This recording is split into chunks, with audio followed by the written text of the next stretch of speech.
All right. Good afternoon, good morning, good evening, whatever it is where you are. I'm happy that you're here with me.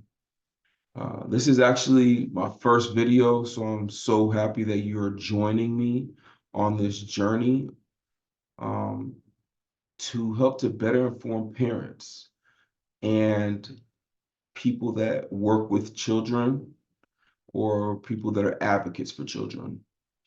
And it's important that I share the knowledge that I've gained, the experiences, the stories that I've been told, everything. Because what I've been noticing working in the educational field is our kids, our kids are lacking. They lacking sincerely and severely. And we got to do some major overhauls and major interventions to see some change. So my name is Bio. Adebayo to be exact. Adebayo means the crown comes to joy, a Yoruba name, and I'm the son of two immigrants. So if you know anything about immigrant families, I think a common thread is that, education, education, education is a priority. And I think that just rang true in my path. And I've always seen that there's a need for it, a need for someone like myself in education. So I've been working in the educational field, if it was from after school programs to teaching to being a school dean, uh, you name it, I've had a close experience with it in the educational field. And I've been aggregating information this whole time in addition to helping to impact lives. And I see some common threads and I see some things that need to be addressed. So that being said, I'm dedicating this channel to helping to uplift the next generation and to enlighten the stakeholders that are going to be playing a part in uplifting the next generation. So that means you parents, that means you teachers, educators, aunties, uncles, mentors, all of that good stuff. We got to talk more because our children need to become who they're supposed to become. And if we don't connect and communicate, they're going to connect and communicate to other things like the internet and your Wi-Fi rather than the parents. So I think the first thing that comes to my mind that I want to share working in the school building is the need for social emotional learning. And this is a term that you hear in school buildings a lot. And that has to do with like that mental and emotional intelligence, how you are able to handle situations, that self-awareness, that self-esteem, the time management, the, understanding and building of empathy. Because we've been noticing it in school culture and communities. Schools have been really disturbed lately. We can go as extreme as like school shootings to school policing. Something's not right. And we see these metal detectors in the schools and these, officers, and no one's batting an eye like that's going to fix whatever problem we're having. It's only a band-aid, if that. There's a lot more healing and that needs to be done because a lot of our students go through like unaccounted for trauma. I believe that they're called actually ACEs or ACEs, adverse childhood experiences. And this comes up like, if you were malnourished as a child or, severely beaten, things of this nature stacks up in your mental psyche. And a lot of times they're unaccounted for and unaddressed. And you're sitting down in class for 8 hours, sometimes even more. And when you're supposed to be interacting with the teacher and your peers, and situations arise where you have to socialize, and there's, some challenges, how are you going to handle those challenges? And in a school community where teachers are burnt out, you know, under-resourced, and there's just not enough people, especially experienced people in the school building, they may not be given the time to help your child to understand how to navigate difficult problems. And I have to add, for example, when children, so I've worked at a school that had recess time in the gym. And the way that it was set up was recess was the whole grade, which is 5 different classes, of approximately 25 students each. So if you're having, you know, 50 to 75 children playing in the gym at one time, if there's not excellent execution and order, it's going to be chaos. And guess what it was? It was chaos. It was kids fighting, kids crying, kids screaming, kids bumping into each other. Why are we playing football in a enclosed space? Too many things going on. So this is obviously a breeding ground for disruption and for issues. And what I experience is it's layered, it's kind of deep. But what I've experienced is in schools, parents, even more specifically mothers, will instruct their children to, like, if somebody touches you, hit them back. And the problem that I see with this is, you know, children don't know how to, children aren't learning how to have conversations when something difficult arises or they're faced with a challenge. And also, they're getting in trouble for their actions and the consequences because the school's methodology of reach out to an adult if you're having an issue and the parents' methodology of knock them in the mouth are two different paradigms. So there's going to be some clashes. And these are present day problems within the school. This is only a microcosm of what's going on.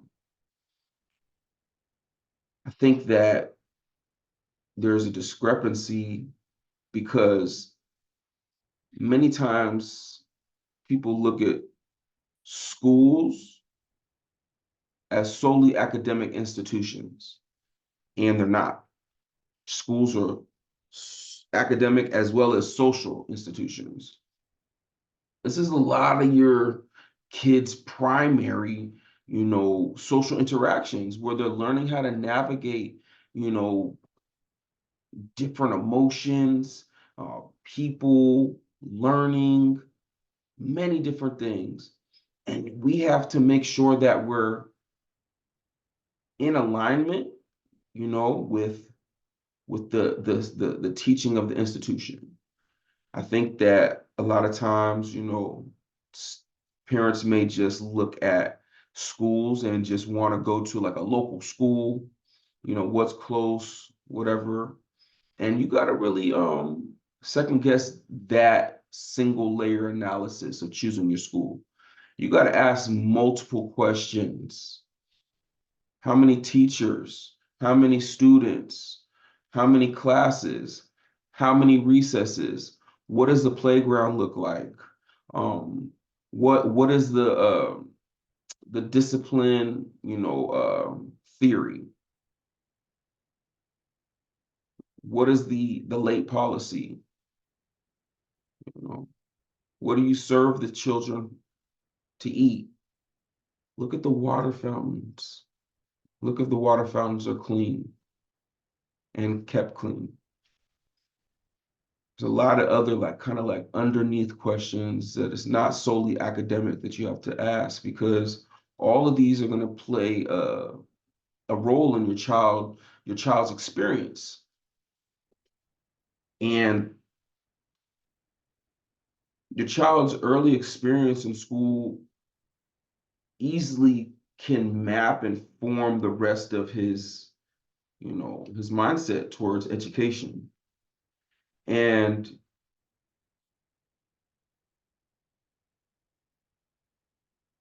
we can't we can't afford to continue to dishonor the transformational power of education. But we got to use it right. We have to use it correctly. We have to do the right thing. We got to be tapped in. Our children are sitting in class and they're not engaged either. That's the thing. And it's a whole host of different reasons, to be honest.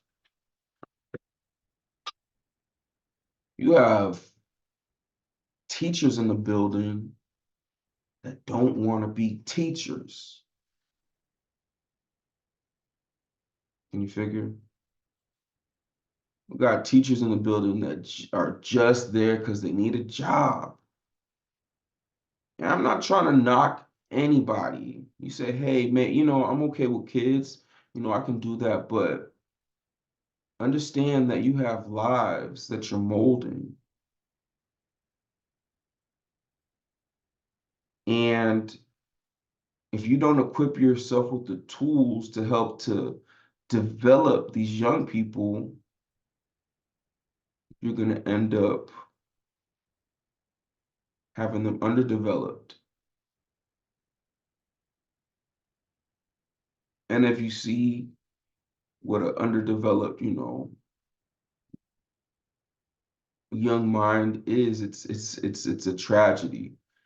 We're wasting resources, we're wasting potential, we're wasting gifts, we're wasting gifts. We need to reinvest properly and refine our processes in uplifting and developing our young people.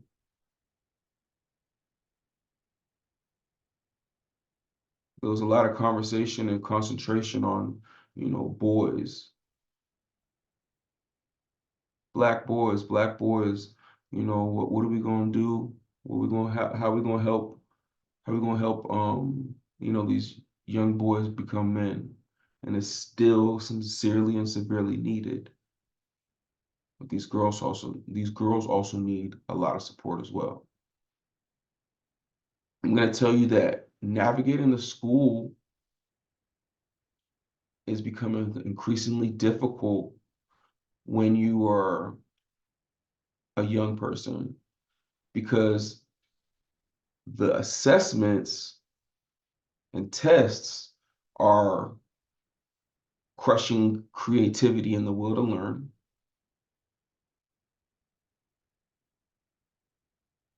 Play is at a minimum, even though we know that children learn through play.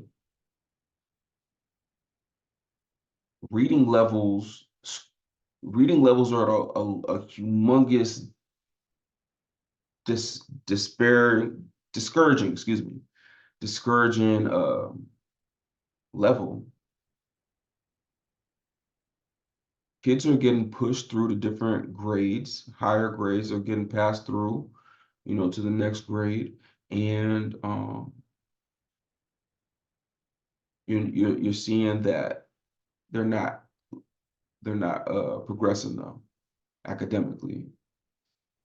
So as these children continue to grow up, They get older, but they don't know more. They're less engaged, but they're bigger and a little bit more independent. So this untrained, unmolded young mind is now almost, grown, and he or she is severely underdeveloped, and now they have to go out into the world. Sometimes they need to find work, sometimes they're making kids, and then those kids go to school with your kids.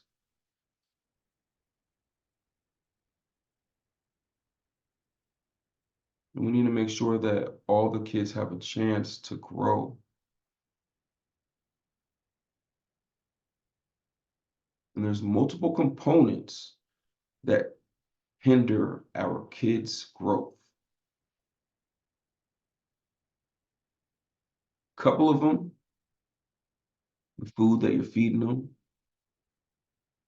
is ridiculous.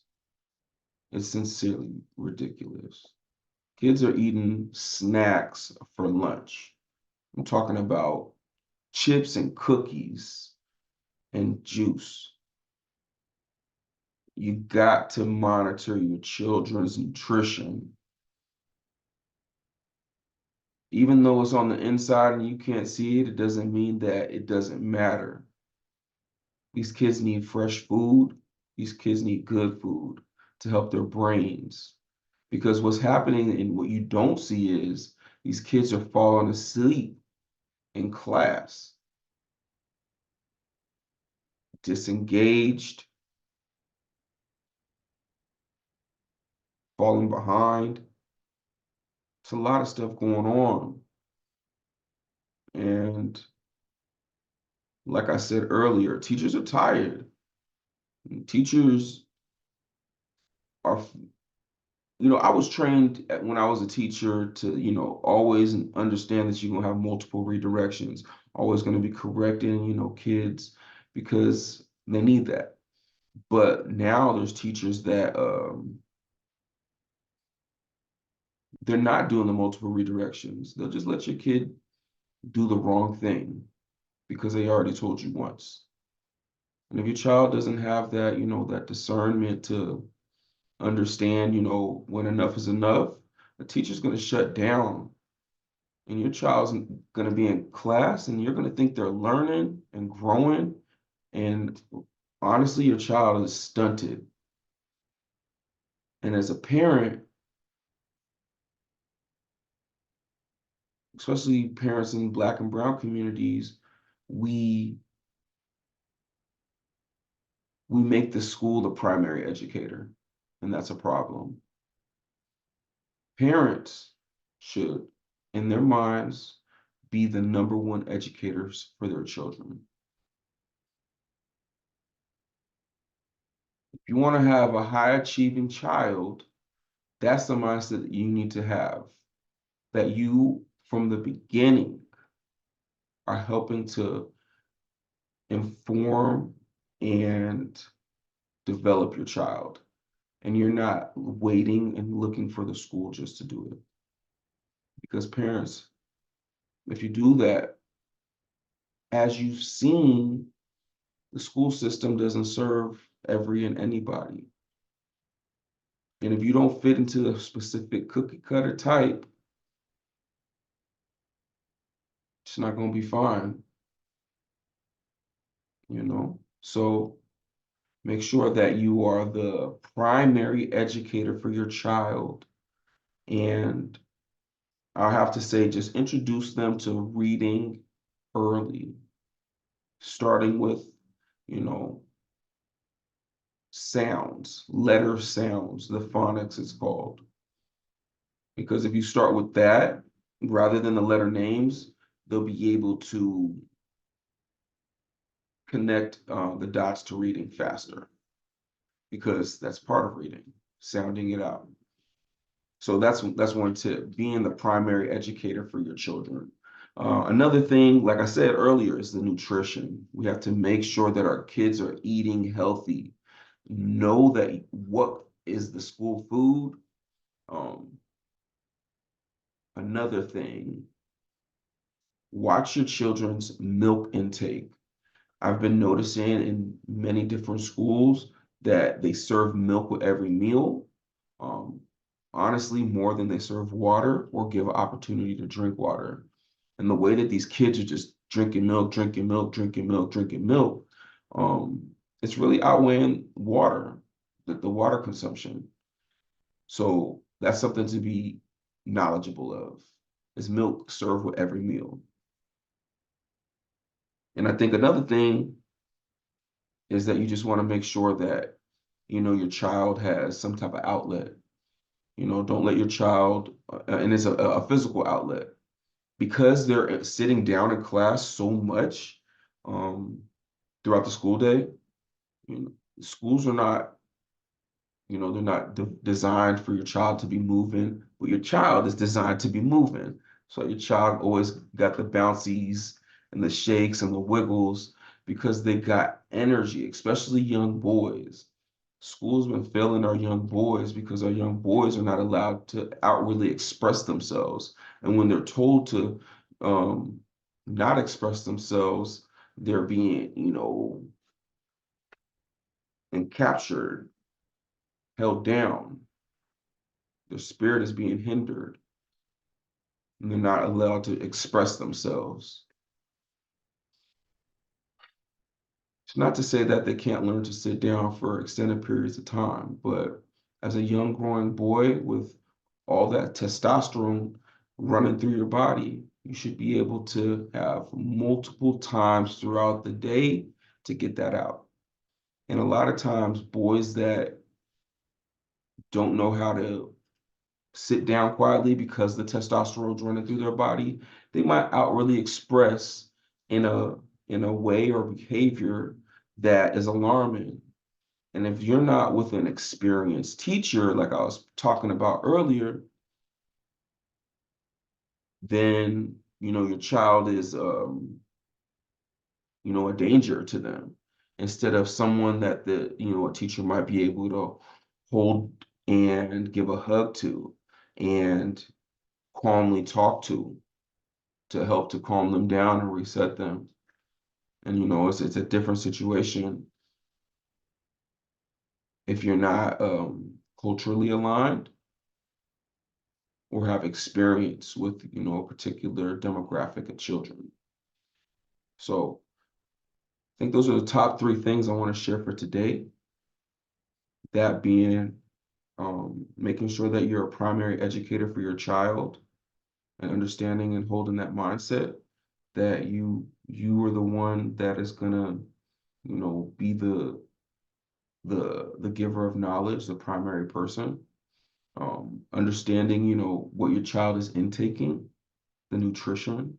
Now, and I'm going to add to that, when I say intake is not only through the mouth, it's also through the mind. Understand that these kids are watching and have access to so much media and content consumption that their paradigms and their thought processes and their mindsets are being formed. And a lot of times it's in opposition to what you're teaching them. So now your child is getting multiple influences from the peer group, from the school teacher, from the internet, from yourself, and you're jockeying for the attention of your child. So I only say all of these things so that parents, teachers, educators, everyone that wants to uplift the next generation, saying all these things so we are all aware, we can all align, and we communicate, and we become tapped in so we can help to uplift the next generation.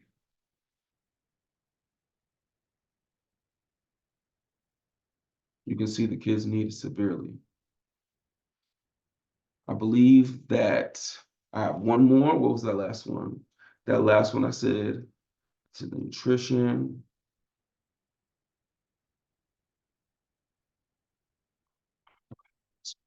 That's okay. I'll continue to build on this list of how to develop a high achieving child. And We're going to do this together.